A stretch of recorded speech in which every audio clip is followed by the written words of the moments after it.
திவ்யா கள்ளச்சிக்கும் நான் எவ்வளவோ அட்வைஸ் பண்ணி பார்த்தேன். அதுக்கு அந்த பொம்பளை சொல்றது, பிரபல யூடியூபர் திவ்யா கள்ளச்சி குழந்தைகளை அடித்து துன்புறுத்தி பாலியல் தொல்லை கொடுப்பதாகவும் இது குறித்து புகார் அளித்த தனக்கு கொலை மிரட்டல் விடுவதாகவும் சமூக ஆர்வலர் சித்ரா செய்தியாளர் சந்திப்பில் தெரிவித்துள்ளார். இது திருச்சி சாதனாவோட வீடியோ, ரவுடி பேபி சூர்யாவோட வீடியோ, அது மட்டும் இல்லாம நிஷா அப்படின்ற ஒருத்தவங்களோட வீடியோ, செல்வராணி ஏதோ எனக்கு நேம் சரியா ஞாபகம் இல்லை, அவங்களோட வீடியோ, அது மட்டும் இல்லாம உதயா சுமதி அப்படின்ற ஒரு லேடிக்கு, ஒரு யூடியூபரோட லேடிக்கு வந்து பணம் ரேட்டு பேசின ஆடியோ, அது மட்டும் இல்லாம இந்த நாக்கை வெட்டிட்டு பிங்கி பாய் அப்படின்னு சொல்லிட்டு ஒருத்தர் இப்ப ரீசெண்டா உள்ளார போயிட்டு நாக்குல வந்து பச்சை குத்திட்டு உள்ளார போயிட்டு வந்திருப்பார். எனக்கு அவங்க பேர்லாம் எனக்கு தெரியாது. அந்த பர்சனோட இவங்க பேசின ஆடியோ மொத்தமும் கிட்டத்தட்ட ஒரு 200 ஆடியோக்கு மேல அந்த லேடியோட போன்ல இருந்தது. அதை பார்த்து எனக்கு அதிர்ச்சியாகி அப்ப கூட இருந்த அந்த பர்சனுக்கு உடனடியா போய் போலீஸ்ல காவல்துறையில கம்ப்ளைண்ட் பண்ணு அப்படின்னு சொன்னேன்.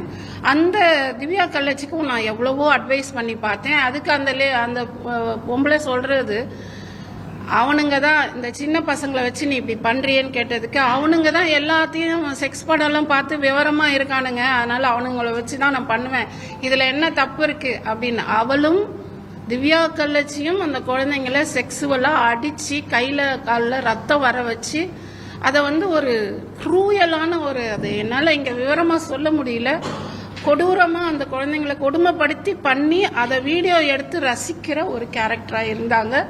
அந்த வீடியோஸ் எல்லாத்தையும் என் கண்ணால பார்த்தேன். அதுக்கப்புறம் விருதுநகர் மாவட்டத்தில் போய் எஸ்பியை பார்த்து, இந்த மாதிரியெல்லாம் நடக்குது சார், நான் ஒரு ட்ரஸ்ட்ல இருந்து வர்றேன், இவங்க மேல நடவடிக்கை எடுங்க, என்ன நடக்குதுன்றத நீங்க இன்வெஸ்டிகேட் பண்ணி தெரிஞ்சுக்கிட்டு இதன் மேல நடவடிக்கை எடுக்கணும் ஐயா அப்படின்னு சொல்லிட்டு எஸ்பி கிட்ட நாங்க கம்ப்ளைண்ட் கொடுத்தோம். நான் கொடுக்கல, சம்பந்தப்பட்ட பாதிக்கப்பட்டவங்க கொடுத்தாங்க. அதன் பேர்ல வழக்கு பதிவு செய்து விருதுநகர் மாவட்டத்தில் இப்ப வழக்கு போய்கிட்டு இருக்கு. இதுக்கு நடுவுல இந்த விஷயத்துல முழுக்க ஒரு தன்னார்வலரா நான் வந்து இதுல இன்வால்வ் ஆயிருக்கேன் அப்படின்னு தெரிஞ்சதுக்கு அப்புறம் தீபா அப்படின்ற ஒரு லேடி என்னை வந்து கொலை மிரட்டல் கொடுக்க ஆரம்பிச்சாங்க. இது என்ன புதுசா ஒரு லேடி வந்து நம்மளை மிரட்டுறாங்களே, அவங்களோட பின்புலம் என்ன அப்படின்னு நான் ஆராய்ச்சி பார்த்ததுல அந்த லேடியும் அந்த லேடியோட வீடியோவும் அதுல இருந்தது.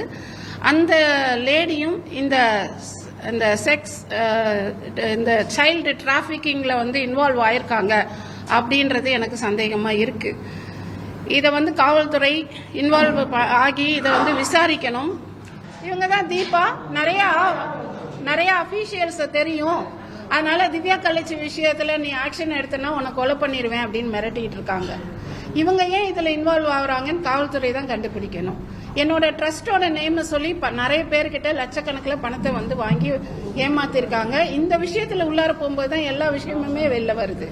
ஓகேங்களா? இது வந்து அந்த குழந்தைய அடிச்சு காயப்படுத்தி அவங்க தவறான விஷயம் பண்ணும் பொழுது, இது கலர் இல்ல, பிளாக் அண்ட் ஒயிட்ல இருக்கு.